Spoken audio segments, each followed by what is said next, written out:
মাগরিবের পরে কারোর সঙ্গে কথা না বলে এই দোয়াটি 7 বার পরে আল্লাহ তাআলার কাছে যা চাইবেন আল্লাহ আপনাকে তাই দান করবে। অভাবে আছেন, ঋণগ্রস্ত আছেন, মাথায় টেনশন, ঋণের বোঝা, বাড়িতে থাকতে পারতেছেন না, আল্লাহ সব আপনার পেরেশানি দূর করে দেবে ইনশাআল্লাহ, যদি আপনি আমলটি করতে পারেন। আমল মানুষের জীবন বদলিয়ে দেয়, আমল মানুষের জীবনকে পরিবর্তন করে দেয়। আল্লাহ তাআলা আপনার সব দোয়া কবুল করে নেবেন ইনশাআল্লাহ। মাগরিব নামাজের পরে কিবলামুখী হয়ে থাকবেন, কারোর সঙ্গে কথা বলবেন না, কারোর সঙ্গে কথা না বলে কিবলামুখী হয়ে আপনি পড়বেন আল্লাহুম্মা আজিরনা মিনান নার, আল্লাহুম্মা আজিরনা মিনান নার, আল্লাহুম্মা আজিরনা মিনান নার।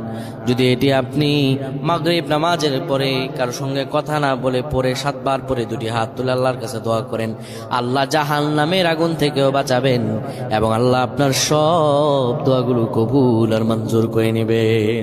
আল্লাহুম্মা আমিন।